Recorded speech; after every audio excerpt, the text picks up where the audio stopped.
What's going on, dudes? Jason's back with some kill confirmed on Seatown. And for the first couple of minutes of this gameplay, I'll be using the G36C with red dot sight. And then I'll be switching over to one of my specialist classes with the ACR silenced with, obviously, like I said, the specialist package. And I actually do end up building up to my MOAB in this gameplay. And I don't know, it seems like you guys really like these MOAB gameplays. To me, when I watch gameplays like this, I don't really like them because, as you'll see, I start to camp later in the gameplay. And, you know, everybody does. You know, when you build up to a MOAB, you're going to have to camp it out. You know, like, my response to people that talk shit about people camping for MOABs is like, you know, you go do it. You go camp out a MOAB. You go sit in a corner for the entire game and get a MOAB and tell me that it was easy. Like, you're not going to be able to do it. The people that are talking shit about it can't do it. Like, that's why they're talking shit, is because they know that they can't go sit in a corner and get a MOAB. It's not like I sit in the corner the entire gameplay, you know, but like, that's what people try to infer when you, like, get a MOAB on them. They'll be like, oh, you fucking suck. You camped in the corner the whole time, man. You can't do anything. It's like, alright, dude, well, you go do it then and tell me how easy it is. Like, they just won't be able to do it, you know. It's an achievement in itself to get 24 points or kills in a row, you know, while you're playing without dying.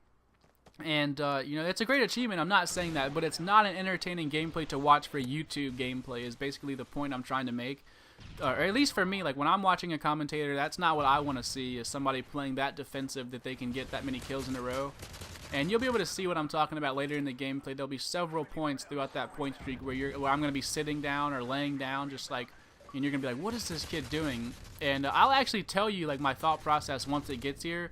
Basically, I let all my teammates, like, surround me so that I'm not the first one to die. Like, if somebody on my team dies, then I know where the enemies are coming from. That's basically the strategy that I'll use. But anyways, like I said, I'll tell you guys when that point actually gets here in the gameplay. School, I am done with school. I have about 3 weeks now, 3.5 weeks before the next semester starts, where I can actually post some videos here. Obviously next weekend is Christmas weekend, so that'll be like a slow time where I probably won't post any videos, and you guys probably won't want to watch any videos. You know, you'll be with your families doing your family thing, opening presents, all that stuff. But, you know, like I said, a few weeks now for me to actually post some content, and I do still have several more clips, you know, for the clips of the day. You guys seem to really like that first one. I have like 3 more, I think, ready to go. So the next one will probably be like either later today or tomorrow. I'll post the next play.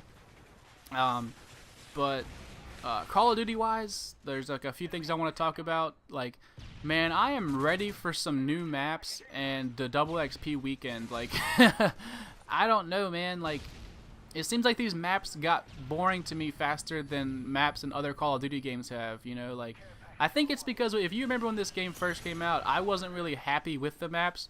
So I think that kind of adds to the fact as to why I'm bored with them so fast. Like, you know, obviously if you thoroughly enjoy a map, you're not going to get bored of it. Like, people didn't get bored of Nuketown in like an entire year of Call of Duty Black Ops. So if your fans like the maps, they don't get bored of the maps. Like, everybody voted Firing Range and Nuketown over and over and over again on Black Ops. So if you can find one of those maps that everybody likes, then, you know, obviously they're going to continue to select it in the game lobbies, and they're not going to get bored with it. But I'm just ready for a map pack, and usually, like, if previous Call of Duty games are any, like, indication, that will be, like, the first of the year, somewhere around that New Year's Eve weekend, or the weekend after that, or the middle of January, something like that, sometime within the first couple weeks of January. And they always promote the new map pack with a double XP weekend. So I would look out for both of those coming here within the next, you know, probably within the next month, within the next 30 days, we'll have some new maps and a double XP weekend. Hopefully I'll be able to play that entire weekend in, like, Prestige. I'm actually already at 6 Prestige, so it's not going to be too much longer, and I'll actually be all the way to level 10 Prestige already. And the game's only been out like a month now, so I don't know. I can't wait, man. I actually can't wait to get to the level 10 Prestige so that I can use guns like the MP7 and the FAD more regularly, because I haven't really been able to give those guns, like, their fair shot, because I'm always, like, prestiging within, like, 5 or 6 hours of when I unlock these weapons. So, you know, that really kind of sucks, but because I don't really have the patience to sit at level 80 for a while.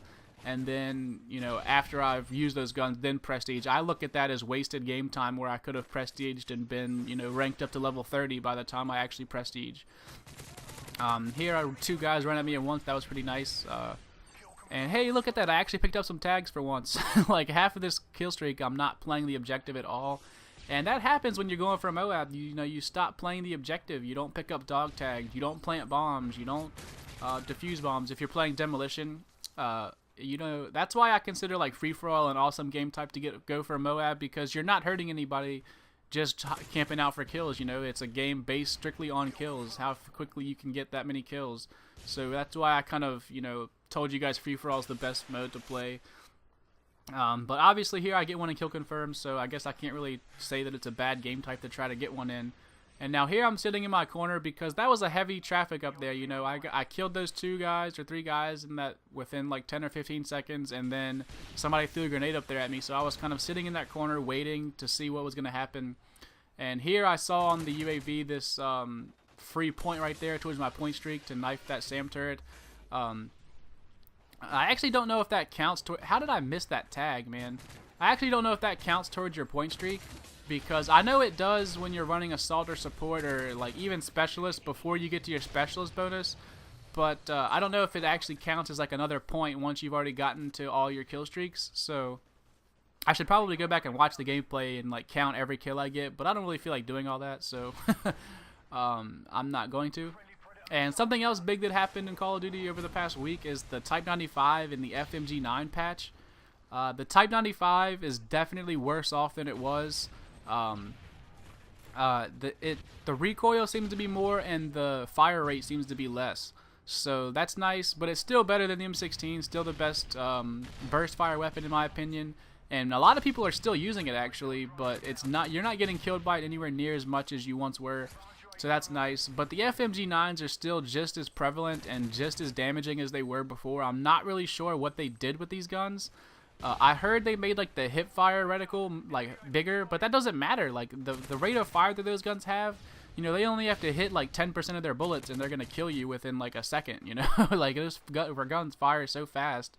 Here I'm benefiting from that guy that's running tactical insertion that you've seen me kill a few times. He just keeps jumping out up top over there in that building. And here you see, like, I'm very cautious to run out there. I saw this guy, so that's why I went after him.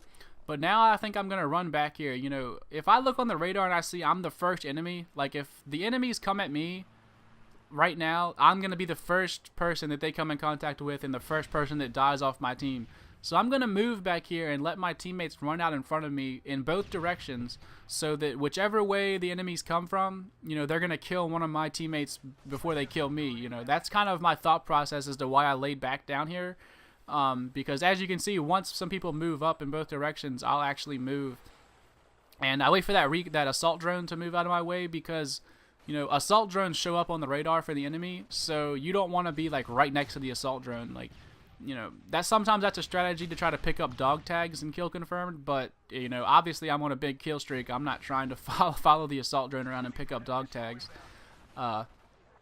But yeah, man, so its gameplay is actually winding down. I'm actually going to go jump up into this building that I started off the point streak with. And the final thing that I wanted to touch on in this commentary was the new game mode drop zone that they've added to the playlist. And apparently there's going to be more in the future that come other than just drop zone.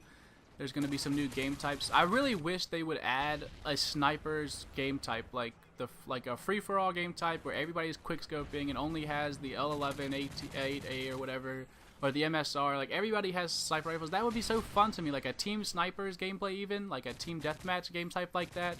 But free-for-all would seem pretty fun too. And, you know, bring back in the map pack like a small map that we can play on. Like, that would just be so fun, man. Like, those private matches from Modern Warfare 2 were some of the most fun times I had.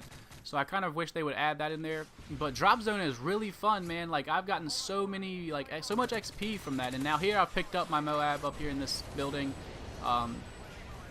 Yeah, I believe this actually was the same building that I got the specialist bonus in. And then that's pretty cool that I came back and got the actual MOAB in this building.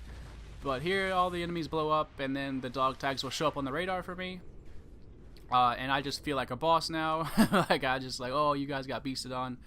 But yeah, so Drop Zone's pretty fun. I would encourage you to play with a team because people that are playing in teams are going to dominate you if you don't. It's almost like Team Defender in that way. But there's no kill streaks in that game type, so that's also something that's pretty cool. You don't have to worry about people camping for kill streaks because they're not going to be able to get any. Like, the only way to get them is to pick up those packages. And it's just a very fun game type. And maybe I'll post some gameplay here and there of that. And the host actually left this game like right here. Like, the game's going to freeze up and the host left. So anyways, I hope you guys enjoyed this gameplay. I'll talk to you guys later, and y'all have a good day.